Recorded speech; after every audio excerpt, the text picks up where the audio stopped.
So y'all, was one more story I left out that I gotta include. So of course y'all heard me speak about my homeboy Tristan many times before. And me and Tristan have been friends since high school. And we used to talk on the phone all the time. I didn't realize when he was alive, he was actually my best friend, because he was super honest with me. He did not care if it hurt my feelings. He was super honest with me. And when I say that's the only type of friends I need to look out for my best interest, because he kept trying to get me to stay away from my ex-fiance. He was like, Nina, he ain't good for you. He cheating on you with other females. I mean, he don't respect you. Like, he was trying to get me to see, and I could not see. It's like God kept trying to spare me. And I just kept missing the signs because I allowed my emotions to blind me, okay? That's why you say love is blind, baby. Love is blind. So, my homeboy Tristan, he had a brain tumor. And I remember when he told me he had went to the ER, he said, man, I went to the ER because I kept having headaches, and I understand why I kept having these headaches. And I had told my ex-fiance that. He was like, who goes to the ER for headaches? I was like, well, if his head was hurting like that, then he needed to go to the ER. And that's when he found out he had a brain tumor, he had cancer. It's like he always was jealous of me and Tristan's friendship, me and like Tristan's relationship, our bond and stuff. It's like he didn't want me to be close to nobody. He didn't want me to be close to nobody. So, Tristan started going through his chemotherapy and this, that, and the third. And he tried to have some, well, he did. He actually did have like some get-togethers for his birthday. Like him and his friends got together. They played laser tag, and I think they went to the movies. It's like he had like a whole day plan. And I was going to go at first, but because I was so antisocial, and I wasn't that damn antisocial, but the relationship I was in started making me antisocial, I didn't go. I was like, nah, I don't know your friends like that. And he was like, well, me and you could do something separate. I was like, all right, cool, let's do that, bet.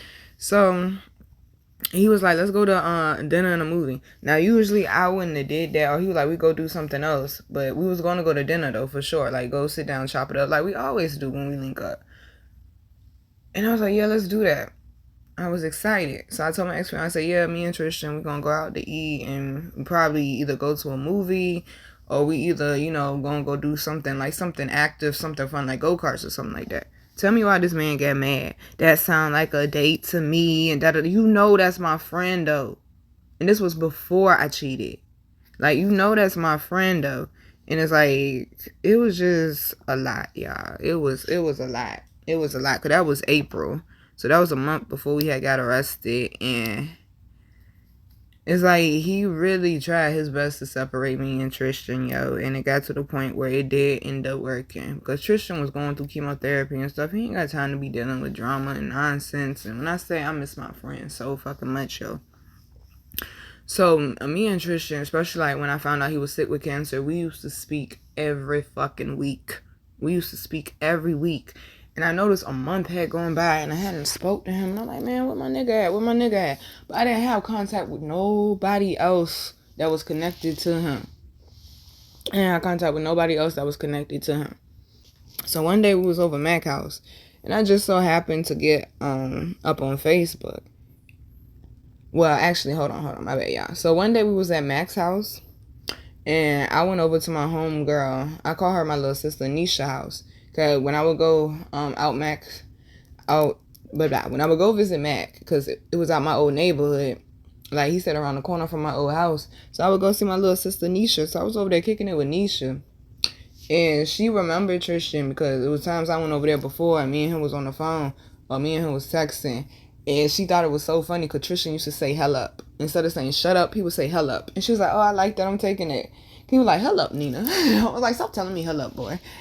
But I had just walked in her house, sat down on the couch, and me and her was chopping it up. And I was logging onto my Facebook. And as soon as I logged on Facebook, all I saw was rest in peace, Tristan, rest in peace, Tristan, rest in peace. I was like, oh my God, I gotta go. And she was like, what happened? I was like, my homeboy Tristan died. She was like, oh, the one that said hell up? And I was like, yeah. She was like, oh no. She was like, I'm sorry, sis, and da-da-da-da. I was like, I appreciate you. So I go back to Mac house. I'm like, all I want is my ex-fiance. I want him to hold me, this, that, and the third. I'm sitting there waiting for him at Mac's house. I'm crying. Like, I walked in Mac's house. I was like, Tristan died. And they was like, what? And I was like, yo. Oh my gosh, man. So I'm crying. I'm waiting for him to come back. He comes back like 20 minutes later. He walking up the driveway. And I was like, babe, I got bad news. He was like, what? I was like, Tristan died. He was like, oh, I'm sorry, sweetheart. And he gave me a little hug and just kept it pushing. Now, he did go with me to Tristan's funeral, but he was mad that he had to go with me to Tristan's funeral. Because he was like, why is there so many females in here and da-da-da-da-da. Okay, well, his nickname was Swagger for a reason. Excuse me that my friend was swagged out. And a lot of guys used to hate on him, so he had a lot of female friends, just like me. A lot of girls be hating on me, so I got a lot of male friends. Nobody got time for that drama and wondering if your friend trying to be in competition with you. Bitch, we supposed to win together, okay? So, like, he was upset. So, like, he basically made the funeral hard for me, yo. He made the funeral hard for me, and I feel like he did that shit on purpose. He made the funeral hard for me. Now, I will give it to him. He did go with me to my grandma's funeral. I think I did mention that. Yeah, I did. But he made that funeral so hard for me, yo. And I was mourning my friend, and I'm like, oh my gosh. So, yeah, he ain't like Tristan, because Tristan saw through his shit. Okay, Tristan won't hold no punches. Tristan saw through his shit.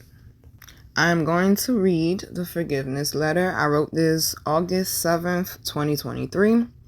It was 4 months exactly after I had wrote him and told him to leave me alone. Dear ex-fiance, it's been 15 years since our story officially begun. I never thought we would be in this place. I was so madly in love with you, or at least I thought I was. I couldn't fully love you the way that you needed at the time because I didn't love myself, and for that I apologize. A lot of the things I blamed you for were the things that I allowed, and you no longer have to carry the blame for that. I'm happy I was able to help you when you needed help the most. I understand when we met, you were grieving and dealing with a lot. I'm happy I was able to be your angel for that phase of your life, but I am no longer responsible for saving you anymore. I know we've been through a lot, but the day you broke up with me 3 days before my birthday was supposed to be the end of our chapter.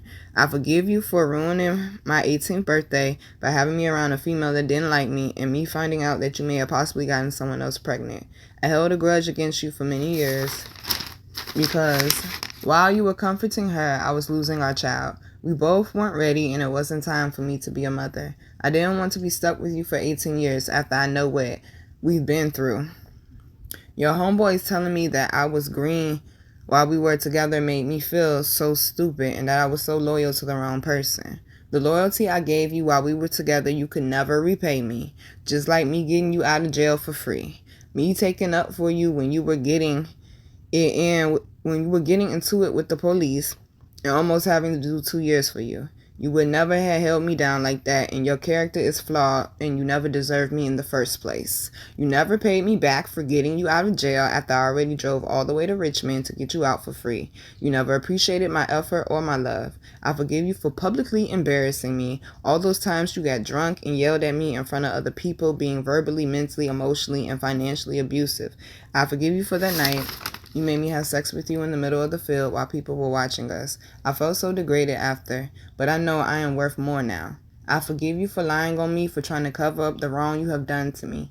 I forgive you for all the females you cheated on me with, especially Shanti and the Roach. You have females in my face that you were cheating on me with. That is the ultimate disrespect. I realized dating you was like dating my father. I will never truly get the love that I deserve from you. Holding on to this hurt and pain for 13 years has kept me in fear from dating and falling in love again. I deserve love and a man that respects and honors me. I deserve to have a family with a man that is madly in love with me, that is honest and faithful. Falling in love with you wasn't the worst thing that happened to me, and now that I can wrap my head around that, I can truly let you go. I no longer have any space for you in my energy or any capacity in my life. I choose to finally be over you and let this situation go once and for all. I wish you happiness, peace, success, and love. Sincerely, the one that you regret that got away.